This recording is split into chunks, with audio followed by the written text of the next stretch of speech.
Safety and cost was a common theme for commissioners today. They've passed new regulations for beach bonfires. Previously, people wanting to have beach bonfires only had to voluntarily notify emergency services. But from now on, you'll have to pay $50 for a county-issued bonfire permit.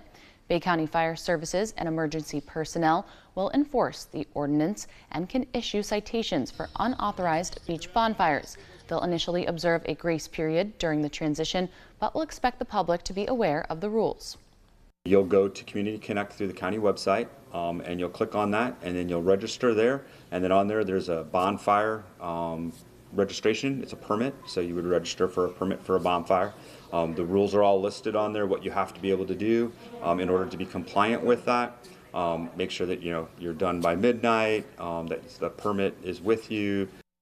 Surf rescue staff will be checking for permits before their shift ends. The permit holder must remain on the scene and is responsible from the fire from start to finish. Repeat offenders will face hefty fines.